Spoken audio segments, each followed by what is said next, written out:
Okay, you ready? So my question for you this morning is, what's your tolerance for failure?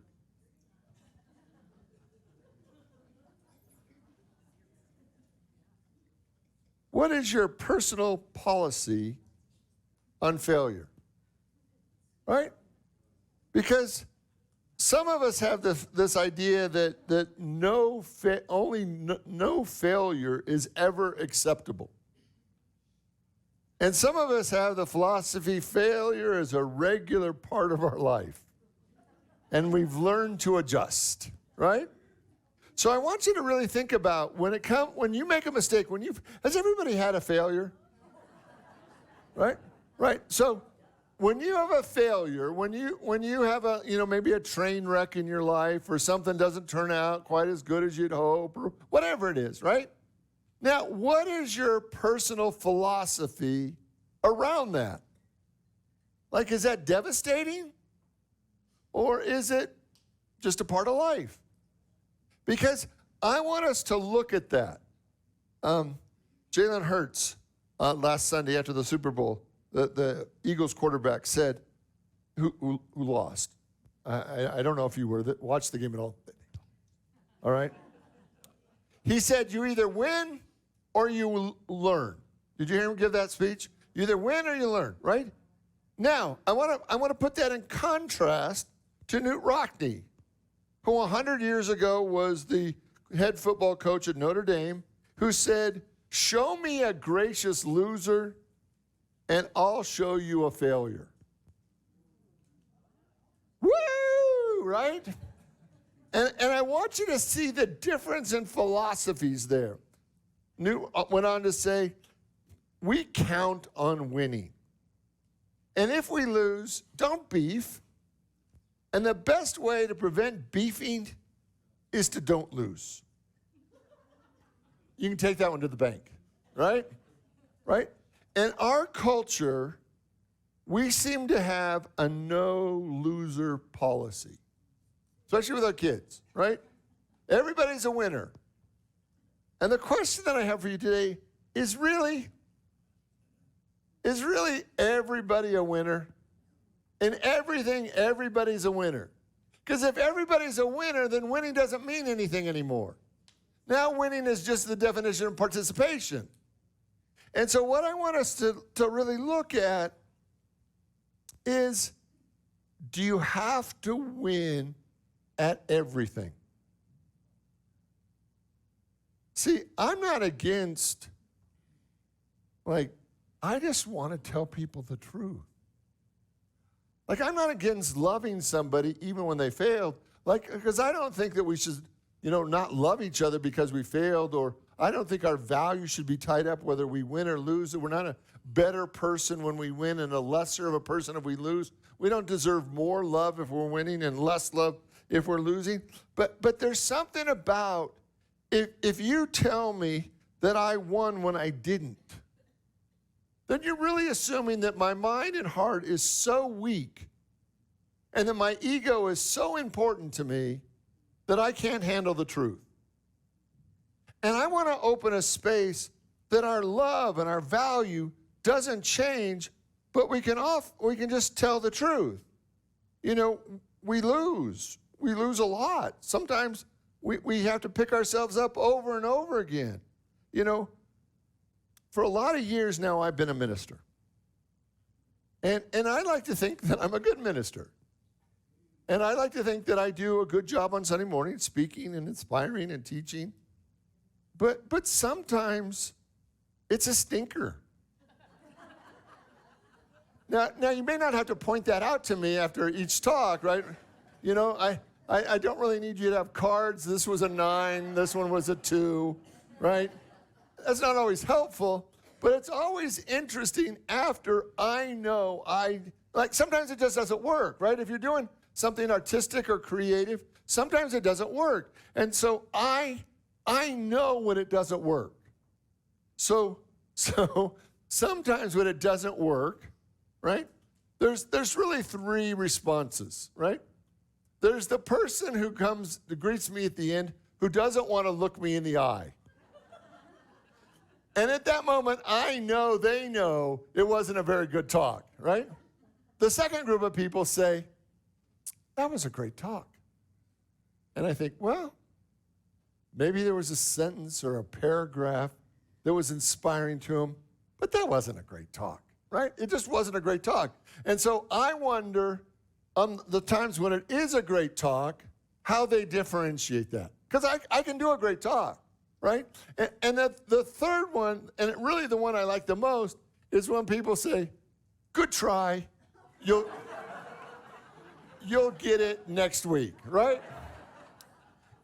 Because I don't want you to think that my ego is so insecure that I need you to boost it up when I've just crashed and burned.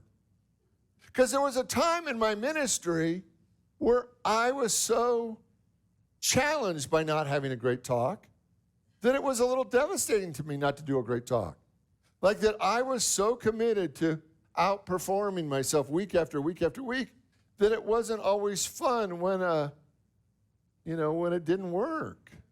How many of you have ever been disappointed by your own behavior? Right? And if you have to call that a success, then what does success mean? If everything is equal, then what does success mean if it doesn't mean success? See, I really want us to be in a conversation that isn't about supporting each other at the level of ego. Now, I'm not talking about being mean. I'm just talking about being loving and truthful. And they can be in the same sentence, right? I'm okay with you saying, give them heck next time, Richard. You can do it, right? Because sometimes that's the way it works. You know, when I was a minister of a large ministry, I would attend executive training workshops because I knew to be successful on Sunday morning wasn't enough. Because you also have to be successful in the business of church. You may not know this, but there's a business aspect to church, right? So that you have to be successful in both domains. If you can bring people to church, but if you can't run a ministry, it's not working, right? So I would go and I would attend and I still do, these executive workshops on business development. And one of them that I remember, there were about 200 people in the room, and they had an exercise where they broke us into small groups, and we had to define success and failure. And I don't remember what our definition of success was. It really wasn't that earth-shaking that I had to remember it. And I remember when we got to our definition of success, the majority of the group wanted to say that failure, when we got to failure, the majority of the group wanted to say that failure is a learning opportunity. How many of you ever heard that? Like failure is a learning opportunity. And I made the point that I think, especially in a business environment, that failure is not learning fast enough. And that in a business environment, if you're not learning fast enough, you're going to fail. Because how many of you know that the world is changing? Right? So in a changing world, one of the things that is just paramount is that we be learning fast enough so that we can be in the flow of goodness, in the flow of life, and change fast enough, learn fast enough that we can actually be in the flow of that activity. And as I shared that, there was kind of some, no, it's just a learning opportunity. Like it's out of my control. Like success and failure is just out of our control. And I don't think it is. I think over and over again, it's definitely within our control. And that, as I said that, it kind of changed the direction of the workshop. And we spent an hour that afternoon answering questions. There were 6 questions that were presented that changed the direction. And the first one is, how am I challenging myself to learn every day? Because I believe that same rule applies in our life. That when we're not winning, when we're losing, when we're failing to achieve what we want, Are we learning fast enough to keep up with life? So how are we challenging ourselves every day to be learning? Because if the world is changing, I want us to be learning faster than the world is changing, because it's not good enough anymore to just learn to high school or wherever we went to and stop the learning process, because we have to be lifelong learners. If we're going to be successful in life, we have to be lifelong learners. So we need to challenge ourselves daily to say, how am I learning now? The next question they asked us, who am I not listening to, especially when we're talking about organizations and business? Who am I not listening to that I should be? Because in an organization, there's somebody that sees where we're going before some of us do. And when we don't want to listen to them, why is that? We don't want to listen to them because they're challenging our perception. They're challenging our judgments. They're challenging us. So we would just rather not listen to them, even when they're right. In fact, if they're right, we like it even less. So who am I not listening to that I should? What new information is now available to me that wasn't available to me a year ago, 6 months ago, 10 years ago? What am I not paying attention to in my organization that could be problematic? And the most important question, where am I resisting learning? And that's a question that I think we should, all of us should be challenging ourselves. Where am I resisting learning? Where do I just not want to learn? Where is my ego so in charge of my life that it won't let me learn and grow and become the next greatest version of myself, where it just says stop? No, you don't get to go on anymore. You're just already baked. You're finished. And we have to challenge ourselves daily, weekly, monthly, yearly to say, am I learning more than I did? Am I growing still? Am I learning at a level that is keeping me at pace with life? Now, do we need to know everything? No. But you need to know the things that are the most important to your life. Malcolm X, and I don't think I've ever quoted Malcolm X on a Sunday morning before.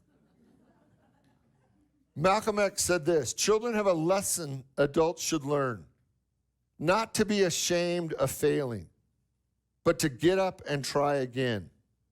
Most of us adults are so afraid, so cautious, so safe, and therefore so shrinking and rigid and afraid. That is why so many humans fail. Most middle-aged adults have resigned themselves to failure. So that's a pretty tough quote, right? And I want you to see how awkward it is if you have to learn a new thing, because the chances are good you're going to fail in the beginning. And you might even fail often. You know, when a child learns to walk, there's a study showed that the child falls 17 times an hour. 17 times an hour. Now, would you consider that child a failure? You've fallen 17 times. When are you going to get it together? Little Bobby, you got more in you than that. Come on, let's see what you can do. Right now, you don't do that. You just think it's so courageous that he just keeps getting up. One of my wife's clients had a stroke. At 75 years of age, she had a stroke, and she couldn't walk. And she decided, against doctors' beliefs, that she was going to learn to walk again.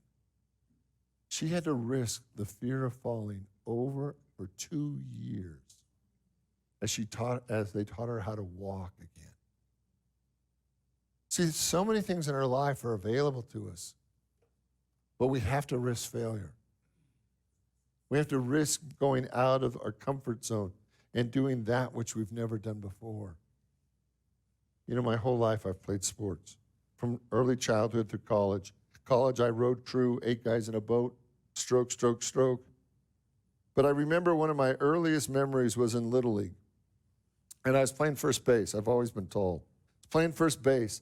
And I remember standing on first base and the other team's at bat.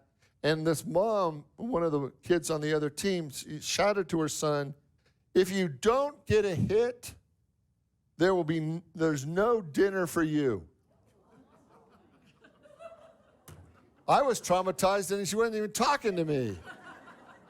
Right? And I want you to hear that expectation of no failure is tolerable. Do you know what a great batting average is in baseball? 350 and above, right? That means 65% of the time you're going to strike out. 65% of the time you're going to walk back to the dugout with your bat in hand. So as this young boy is walking back to the dugout crying, right? Because he's been traumatized that failure is not an option in his household. Is failure an option? Yes. Whether we like it or not, whether we rail against it or not, failure is an option. And the more creative you tend to be in your life, the more failure is an option. You know, one of the joys about being a painter, and I say this because I don't do it, right? One of the joys about being a painter is if it doesn't work, you can just paint over it and do it again.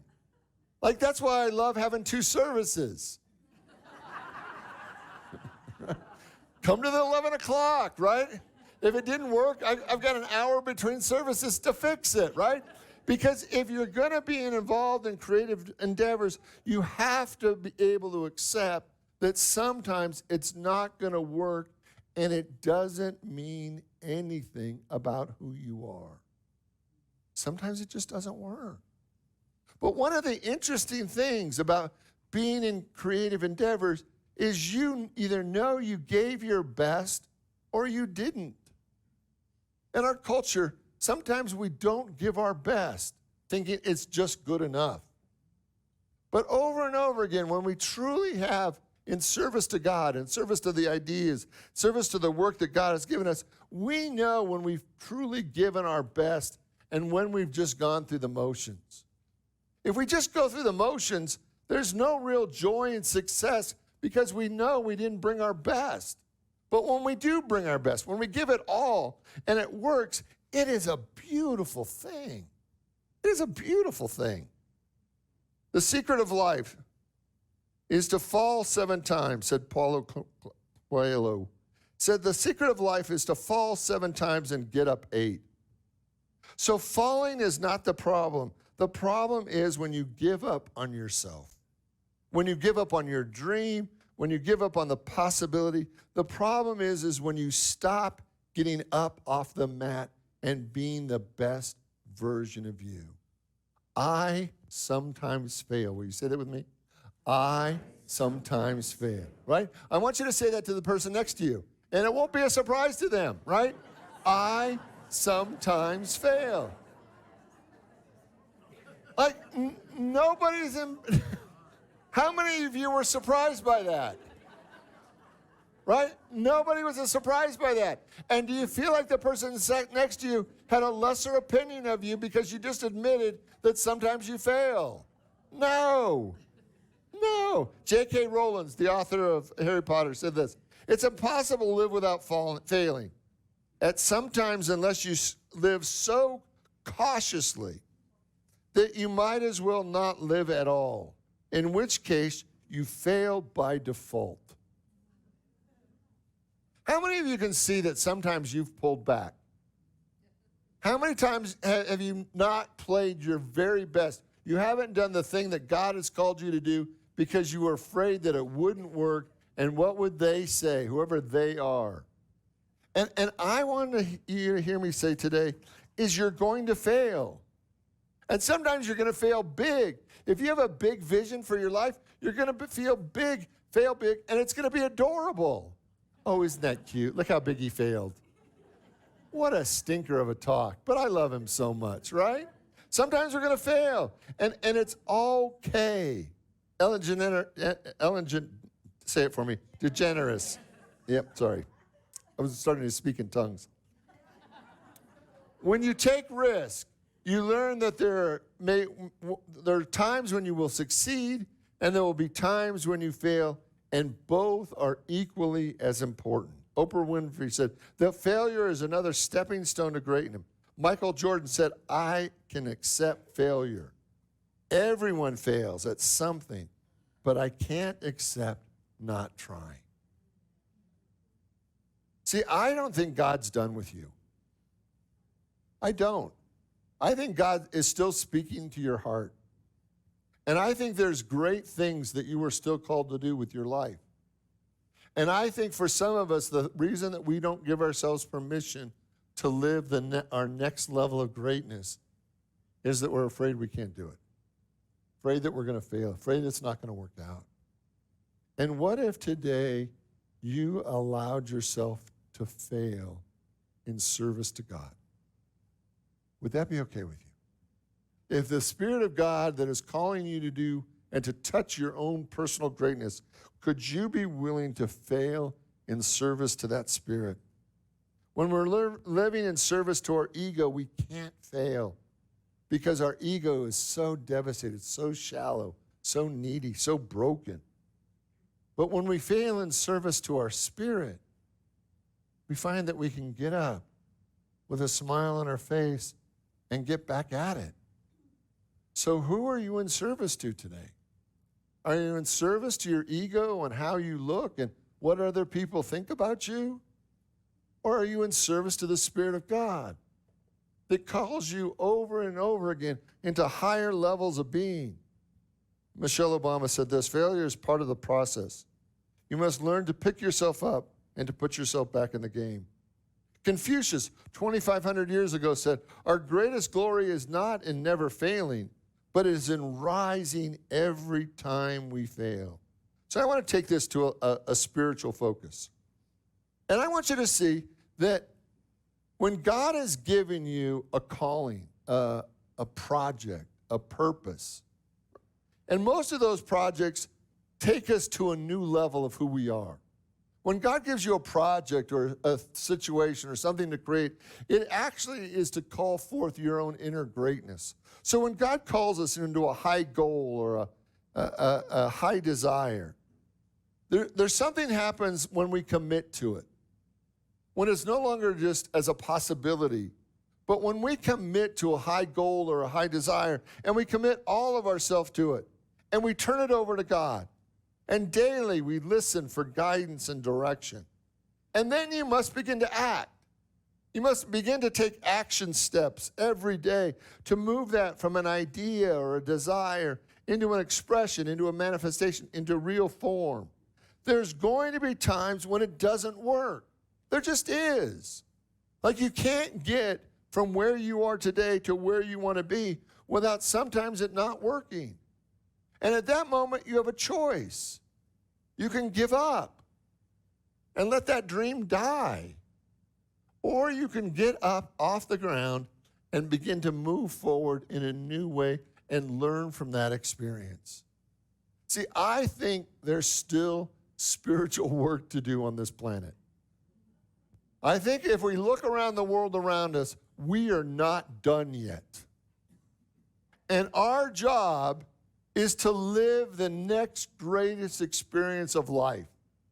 And we have to be willing to commit to that, to listen to God daily and take actions. And sometimes it's not going to work. But you're not a failure if you fail. You're only a failure if you don't get back up. And that's the key. What would be so wonderful, so great for you, for your family, for the world, that you would be willing to get back up over and over again to make it a reality in your life. I forgive myself for every failure. Will you say that with me? I forgive myself for every failure. One more time. I forgive myself for every failure. I give thanks for everything I've learned. Together? I give thanks for everything I've learned. And I give thanks for everyone who has loved me along the way. Together? And I give thanks for everyone who has loved me along the way.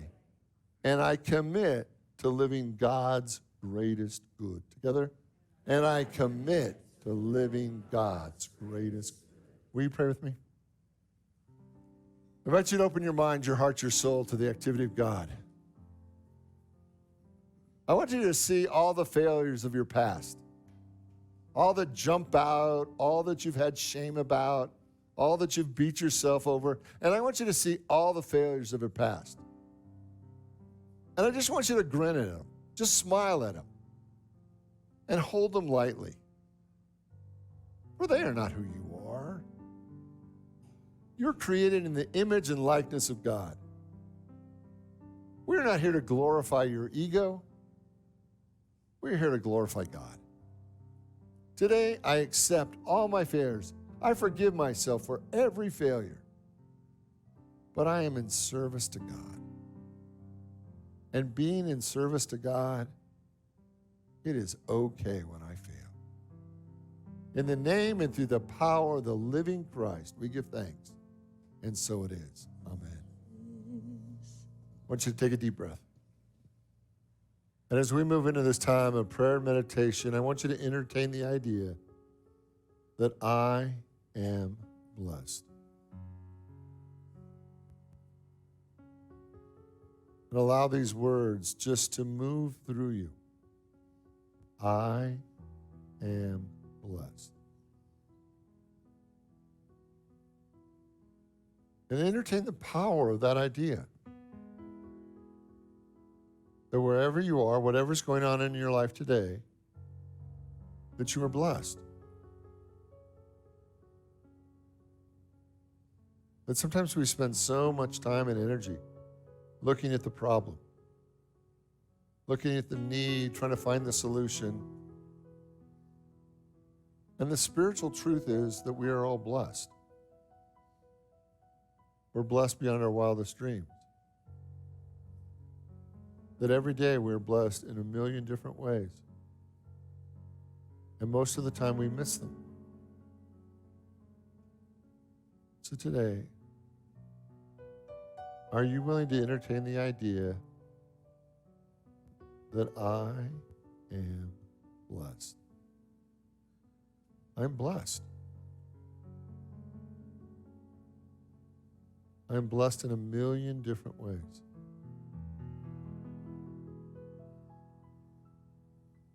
I'm wildly blessed.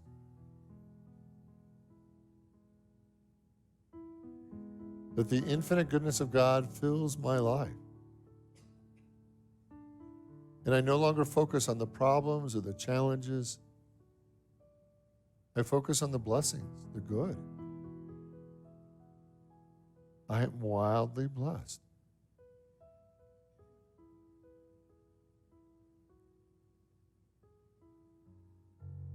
And the more we acknowledge our blessings, the more we appreciate the infinite Spirit of God. The more we acknowledge our blessings, the more we transform the world. That when we believe there's not enough, then we go without. But as we focus on the idea that I am blessed, I am wildly blessed, it calls forth a new level of life, a new level of giving, a new level of generosity. I am blessed. Wildly blessed. Abundantly blessed.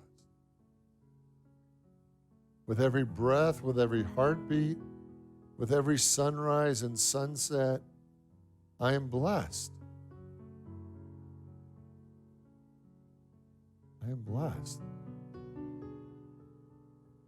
And as I focus my mind on the blessings, I see all the ways that God fills my life.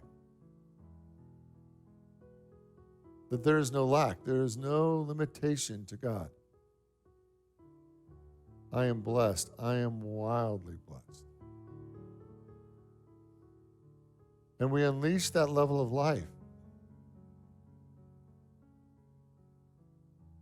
We move out of the limitations and into the infinite goodness of God. I am blessed. I am wildly blessed. So as we move into this time of silence, I invite you to entertain that idea and feel the glory of God that is within you and all around you.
am blessed.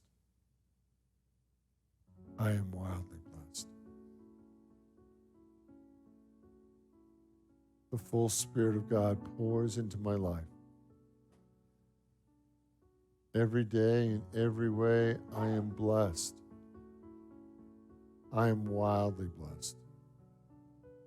Today we rejoice, we give thanks, and we acknowledge the activity of God that is filling our life right now. I am blessed. I am wildly blessed. And so it is. Amen.